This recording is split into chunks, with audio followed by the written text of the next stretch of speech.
Hey everyone, and welcome back to English Talks with Leyla, the podcast where language meets culture and learning becomes a journey. In our last episode, we explored 13 common English idioms, expressions that may sound strange at first, but are deeply rooted in culture, emotion, and even history. And the response? Incredible. So today, we're diving even deeper.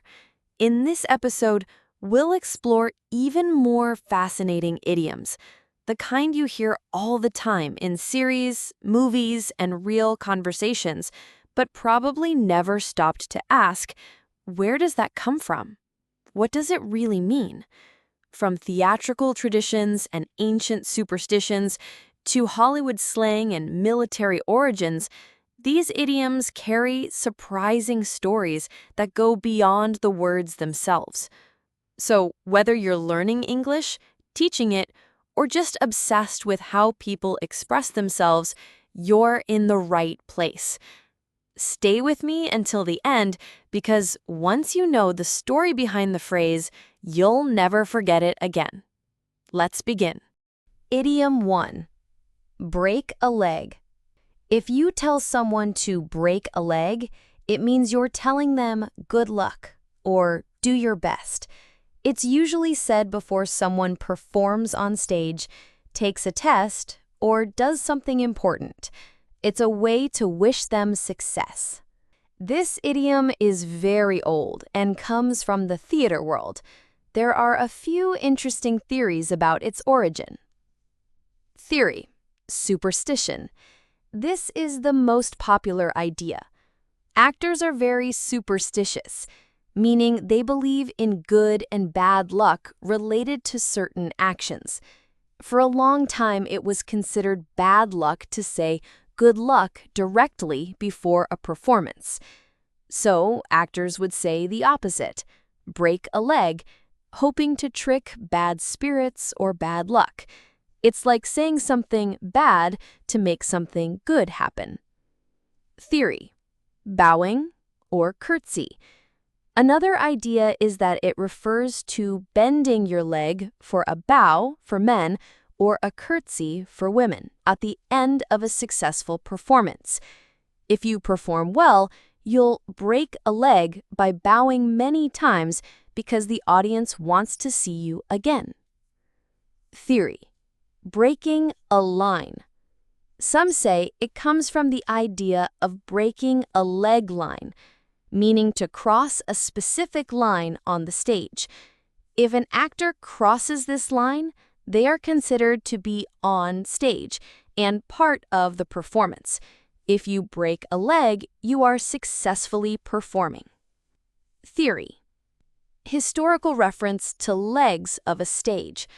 Less common, but some believe it might refer to the legs of a stage, which are the side curtains that hide backstage. Breaking a leg might have meant going past these curtains to appear on stage. How we use it today. We use break a leg very commonly, not just for actors. You can say it to anyone who is about to do something important and needs good luck. Examples in TV shows and movies. In shows about performing arts like Glee or Smash, you'd often hear a director tell a singer or dancer, break a leg before they go on stage. In any competition show, like American Idol, a host might tell a contestant, break a leg tonight. Break a leg. Break a leg. In movies about acting, music, or dance, like La La Land or Whiplash, characters might say break a leg to each other right before a big audition or performance. Break a leg. Break a leg. Break a leg. Break a leg. You might also hear it in a movie where someone is about to do something difficult, like an important interview or a big presentation. Break a leg. Break a leg. Idiom 2. Bite the bullet. To bite the bullet means to face a difficult or unpleasant situation with courage and determination, even if it causes pain or discomfort. It's about doing something necessary that you don't want to do, but you know you have to.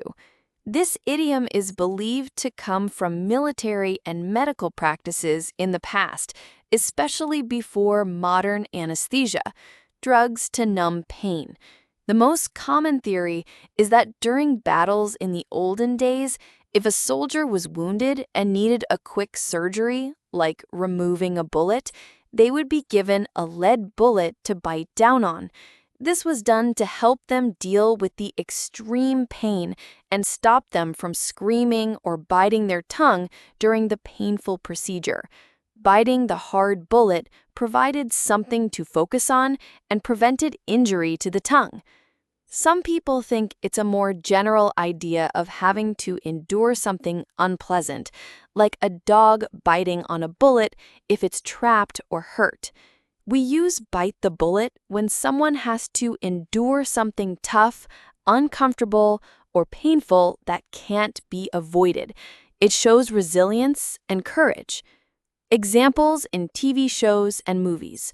In medical dramas like ER or The Good Doctor, a doctor might tell a patient, "You just have to bite the bullet and get through this surgery," meaning they need to endure the discomfort for their health.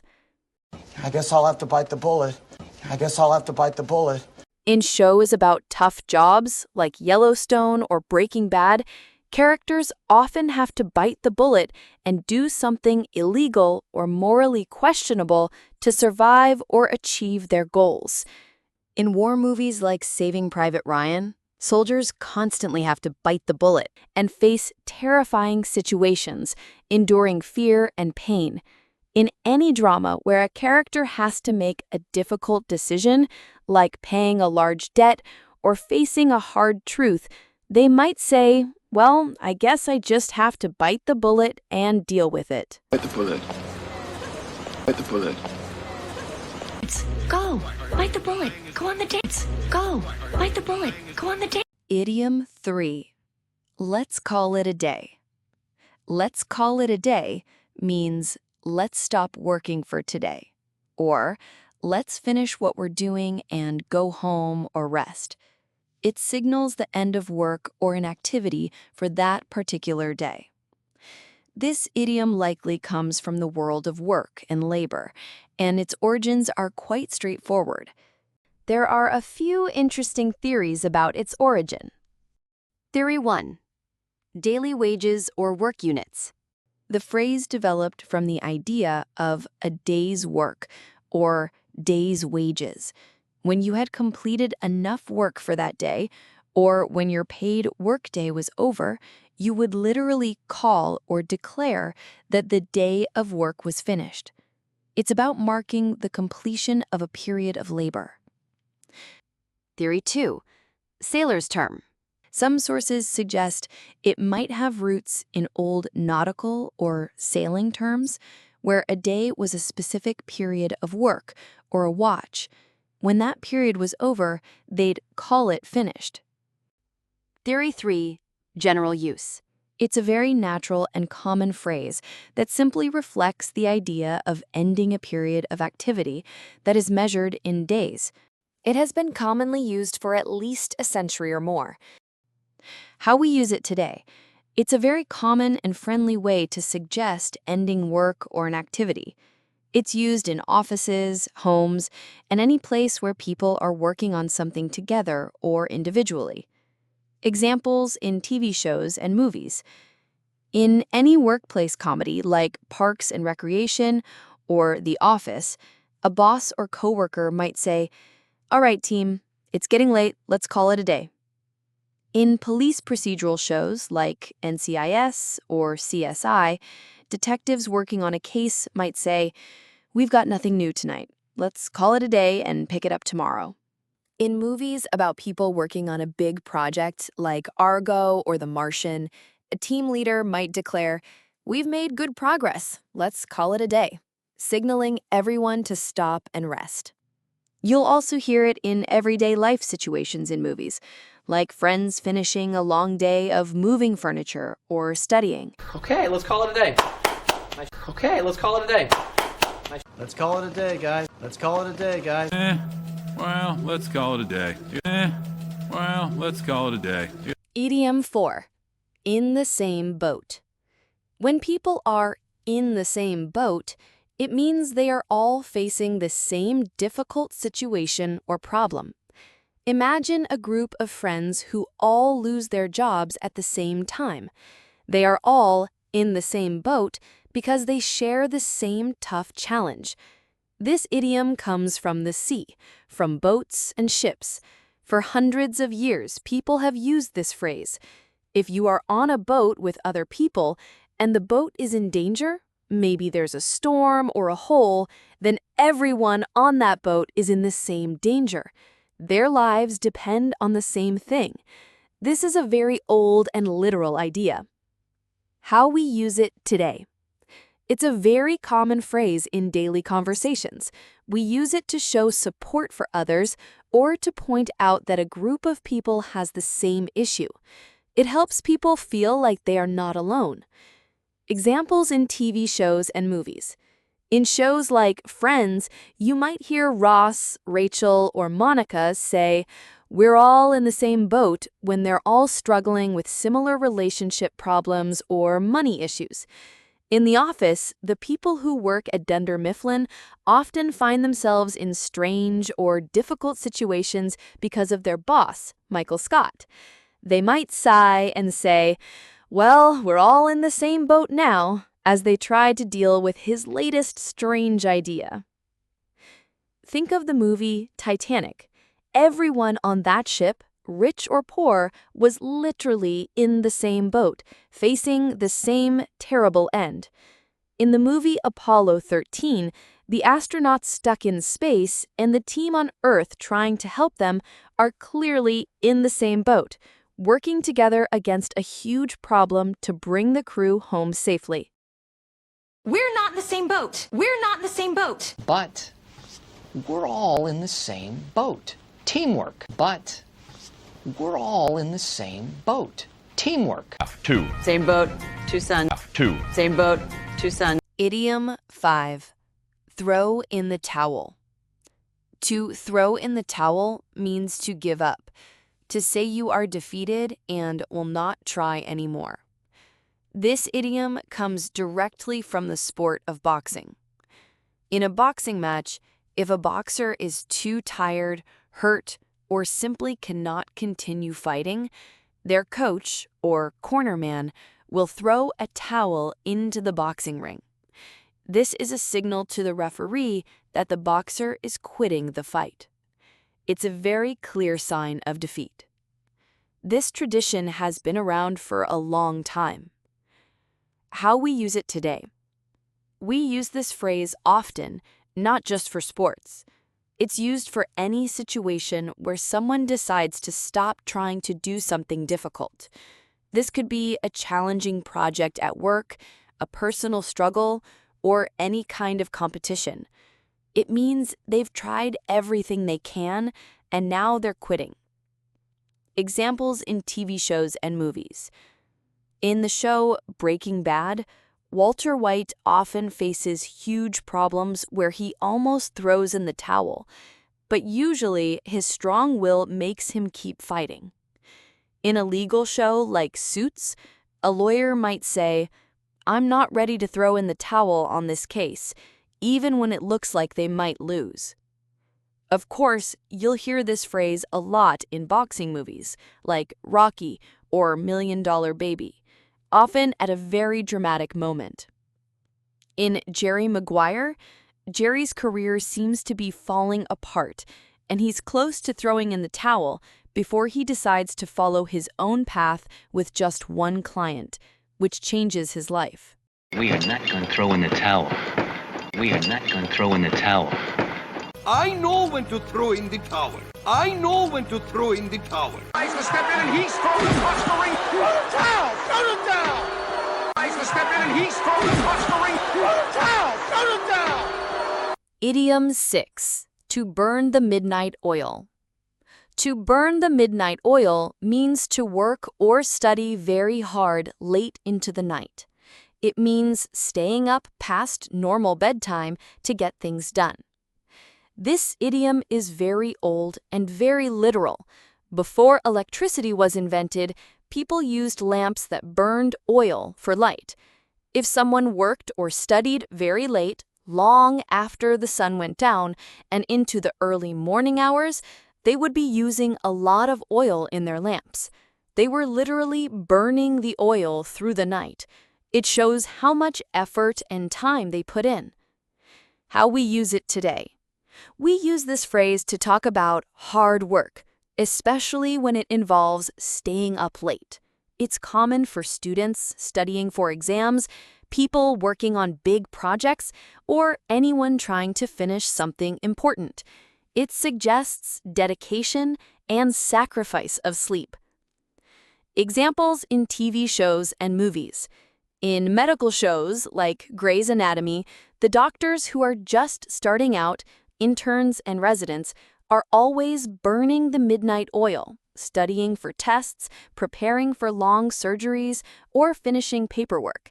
In The Big Bang Theory, the scientists often stay up very late in their labs, burning the midnight oil on their complex experiments or theories.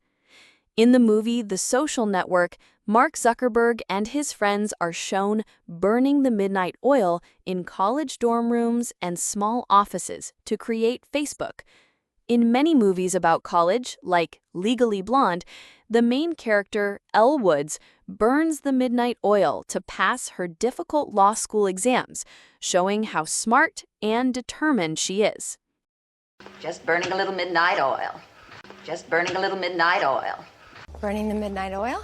Burning the midnight oil? Burning the midnight oil. Burning the midnight oil. Idiom 7. The elephant in the room. The elephant in the room is a very big, obvious problem, or a difficult truth that everyone knows about, but no one wants to talk about or mention.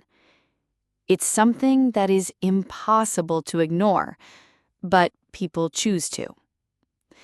There isn't one single clear origin for this idiom, but the idea is simple. An elephant is huge. If there was an elephant in a small room, it would be impossible not to see it or notice it. It's so big and obvious that it would be silly to pretend it wasn't there. This image became a perfect way to talk about a big, uncomfortable truth or a problem that everyone avoids. The phrase became popular in the early 1900s. How we use it today. We often use this phrase to point out that people are avoiding a difficult or sensitive topic that is affecting a group, a family, or a situation. It highlights the silence around something important. Examples in TV shows and movies. In shows like Modern Family, the complex family relationships often have elephants in the room, unspoken tensions, old grudges, or uncomfortable secrets that the characters eventually have to face.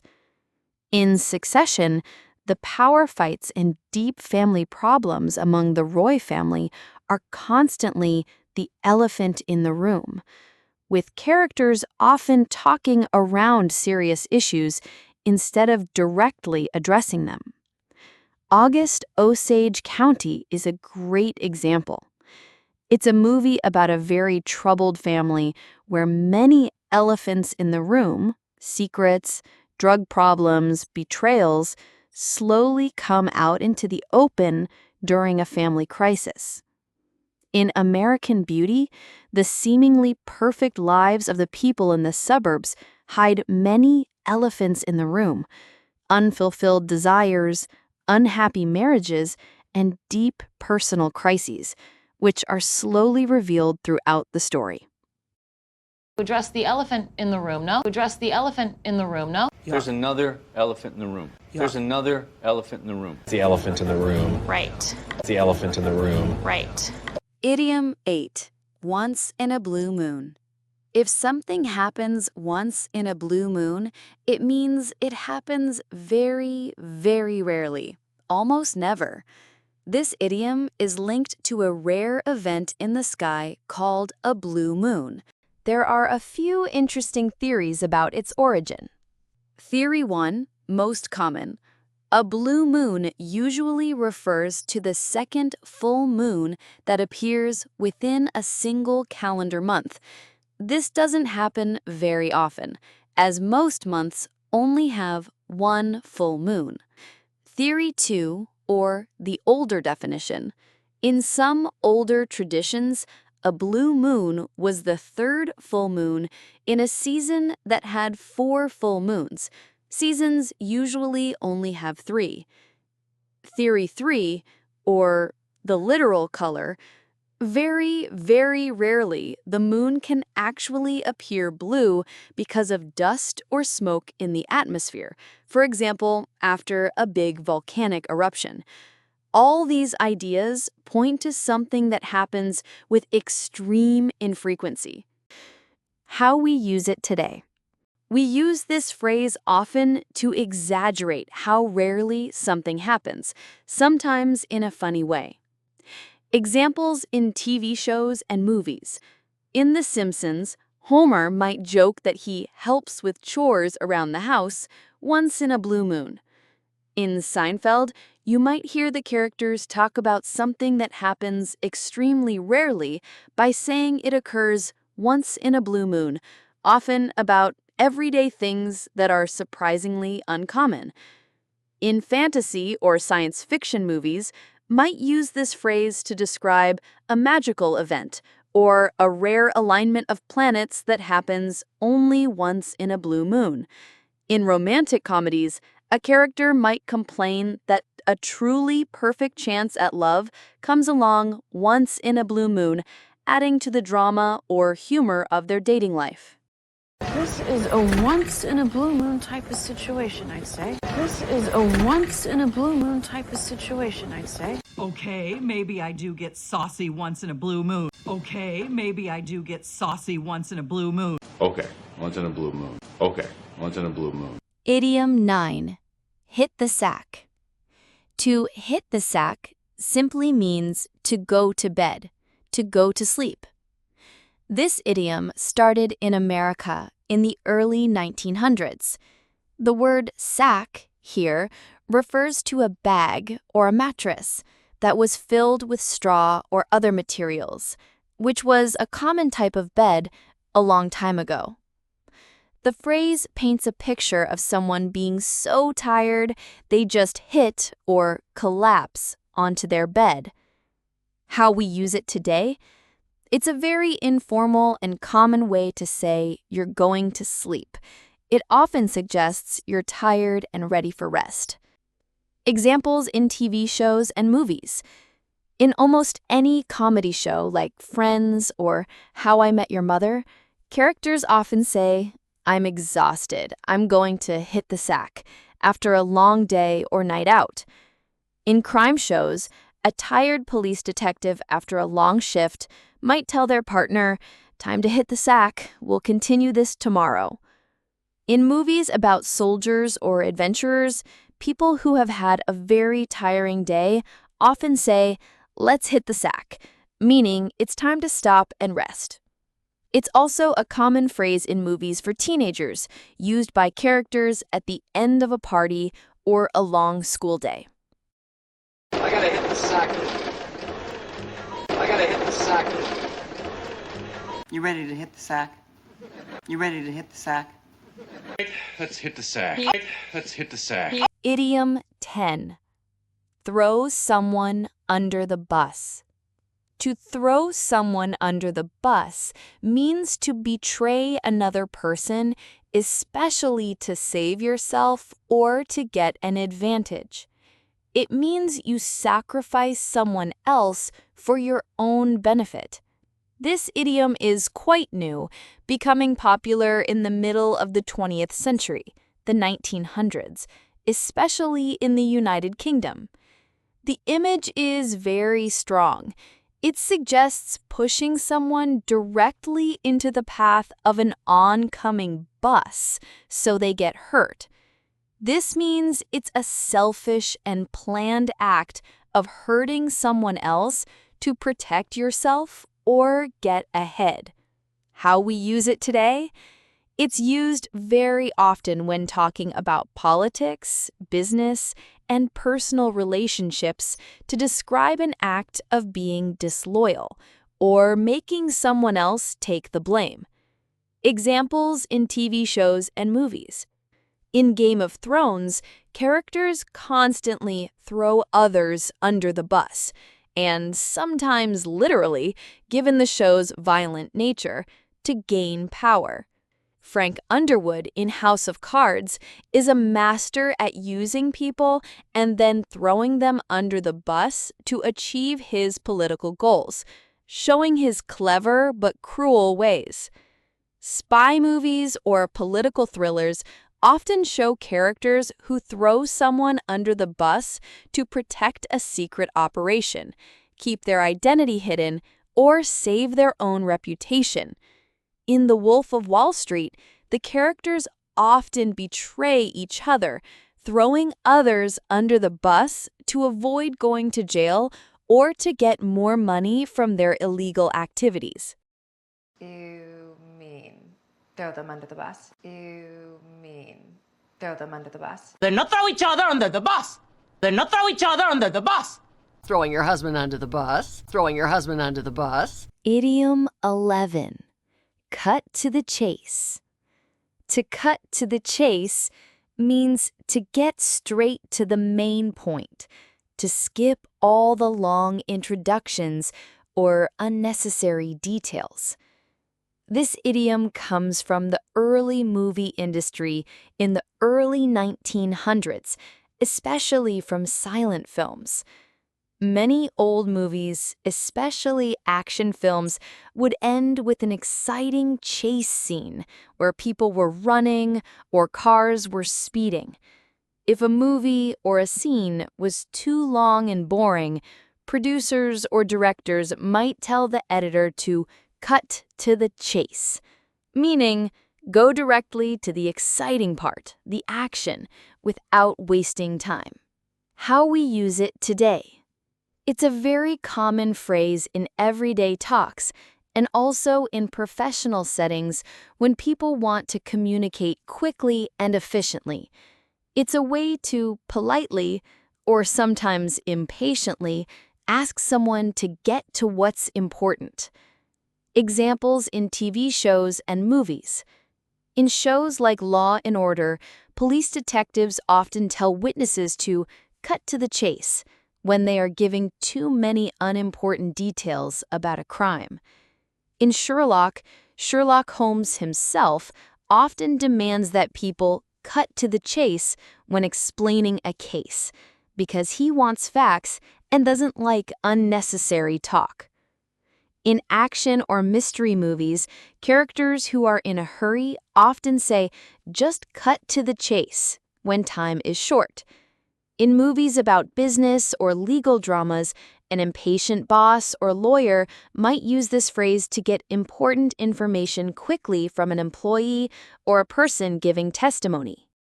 Babe, you asked me to cut to the chase. I'm cutting to the chase. Babe, you asked me to cut to the chase. I'm cutting to the chase. I'll cut to the chase. I'll cut to the chase.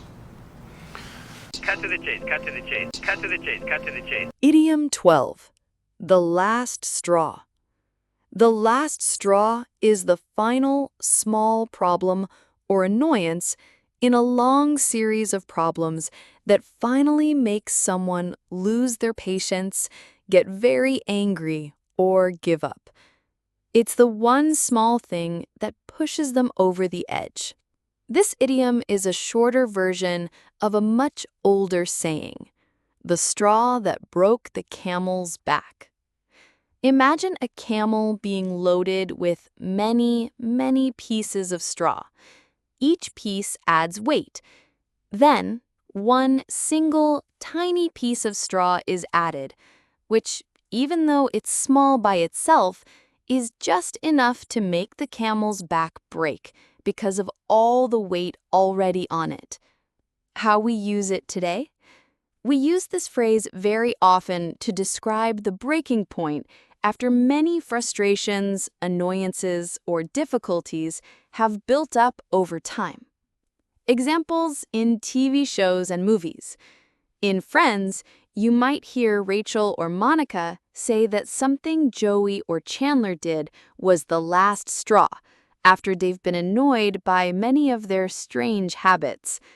In House MD, Dr. House often pushes his patients or his team to their limits, and sometimes a very small event becomes the last straw that causes someone to react very strongly. In family dramas or movies about relationships, there is often a key moment when a character declares, "This is the last straw," before making a big decision, like leaving a partner or their home.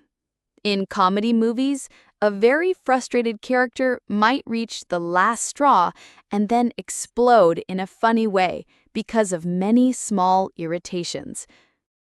This is the last straw, Amphitryon! This is the last straw, Amphitryon! That is the last straw. That is the last straw. Last straw, you know? Last straw, you know? Idiom 13. Pull yourself together. To pull yourself together means to control your emotions, calm down, and regain your composure. It means to stop being upset or confused and act normally again. This idiom comes from the idea that a person who is very upset, disorganized, or panicking needs to collect or gather their scattered emotions and thoughts to become calm and in control again. It implies putting yourself back into a good, steady state. This phrase has been used for at least 200 years, since the 1800s. How we use it today? It's a common phrase used to advise or demand that someone calm down in a moment of stress, fear, or strong emotion. Examples in TV shows and movies. In intense survival shows like The Walking Dead, characters often need to pull themselves together to overcome their fear and make smart decisions in dangerous situations. In any police or medical drama, a boss might firmly tell an employee who is panicking, "Pull yourself together. We need you to focus." In war movies or films about survival, characters who are scared or very upset are often told by their friends, "Pull yourself together," when they are about to break down. In emotional dramas, a friend or family member might gently, or sometimes strongly, tell someone who is very sad or distraught, "You need to pull yourself together, for your children or for your own good." Pull yourself together, Denise. Pull yourself together, Denise. Pull yourself together. Pull yourself together. Pull yourself together. Pull yourself together. Idiom 14. Jump on the bandwagon. To jump on the bandwagon means to join a popular activity, trend, or cause that is already successful. People often do this because it's popular or beneficial, not because they truly believe in it. This idiom started in the 1800s in America. It refers to bandwagons, which were wagons that carried musical bands in parades, circuses, and political campaigns. If you jumped on the bandwagon, you were literally getting onto the wagon with the popular music or the popular politician. It meant you were joining the celebration or showing support for the popular side. How we use it today, it's often used with a slightly negative meaning. It suggests that someone is joining something only because it's popular, trendy, or profitable, rather than because they genuinely care about it. Examples in TV shows and movies. In Silicon Valley, investors and new tech companies often jump on the bandwagon of the newest technology trend or buzzword, sometimes without fully understanding it. In Glee, characters might jump on the bandwagon of a new popular club, fashion style, or social cause in their school. Movies about marketing or advertising often show companies trying to make their product so popular that the public jumps on the bandwagon. In sports movies, fans who only support the team that is winning are often described as having jumped on the bandwagon, showing that they are not loyal to a team when it is losing. Or is also jumping on the Fuck Team America bandwagon. Or is also jumping on the Fuck Team America bandwagon. So, are you jumping on this superhero bandwagon? So, are you jumping on this superhero bandwagon? Reason for not wanting to jump on the bandwagon. Reason for not wanting to jump on the bandwagon. Idiom 15. Steal someone's thunder. To steal someone's thunder means to take someone else's credit, attention, or recognition for something they were about to do or say. It means you spoil their moment. This idiom has a very specific and interesting origin connected to a person. It comes from the English playwright John Dennis. In the year 1709, Dennis created a special way to make the sound of thunder for his play called Appius and Virginia. His play, however, was not successful. But later, he found out that other theaters were using his special thunder sound effect in their own plays. He was very upset and famously said, "They will not let my play run, but they steal my thunder." So the literal act of having his unique sound effect taken by others gave birth to this idiom. How we use it today? It's a common phrase in daily conversations when someone ruins a surprise, makes an important announcement before someone else, or takes credit for another person's idea or achievement. Examples in TV shows and movies. In The Office, Dwight Schrute often tries to steal the thunder from Michael or other coworkers with his ideas or jokes because he always wants to be the center of attention. In Brooklyn Nine-Nine, Jake Peralta might jokingly complain that another detective stole his thunder on a police case by solving it first or getting all the praise. In romantic comedies, a character might accidentally steal someone's thunder by proposing marriage in a grander way or at a moment that overshadows someone else's special plan. In superhero movies, a secondary hero might feel annoyed if the main hero always steals their thunder during battles or gets all the public praise. Or someone stealing your thunder. Or someone stealing your thunder. She stole my thunder. She stole my thunder. Stop stealing my thunder! Stop stealing my thunder! Idiom 16. Barking up the wrong tree. To be barking up the wrong tree means you are wrong in your approach, ideas, or direction when you are trying to solve a problem or find something. You're looking in the wrong place or blaming the wrong person. This idiom comes from hunting with dogs. Imagine a hunting dog chasing an animal like a raccoon or a squirrel up a tree. The dog then stands at the bottom of that tree and barks excitedly, thinking the animal is still there. But the animal has secretly escaped to another tree or run away completely. So the dog is barking up the wrong tree. It's putting in effort and making noise, but in the wrong spot, because its target isn't there. How we use it today: we use this phrase to show that someone is following a bad clue, thinking incorrectly, or accusing the wrong person. Examples in TV shows and movies. In Law and Order, a police detective might tell their partner, "I think we're barking up the wrong tree," if the evidence they are following doesn't make sense or leads nowhere. In CSI, Forensic scientists often realized they were barking up the wrong tree with an early theory, as new evidence shows them the correct path. In mystery or detective movies, the main character often spends part of the film barking up the wrong tree by following misleading clues or suspecting the wrong person before they finally discover the true truth. In comedy movies that rely on misunderstandings, characters often bark up the wrong tree in their interactions, leading to funny and confusing situations. Not barking up the wrong tree, chemically speaking. Not barking up the wrong tree, chemically speaking. At least I'm not barking up the wrong tree. At least I'm not barking up the wrong tree. Barking up the wrong tree, Philo. Barking up the wrong tree, Philo. And there you have it. 16 common English idioms, now much clearer. Each one tells a little story, and each one adds a unique touch to the English language. Understanding idioms is like unlocking a new skill in your English learning journey.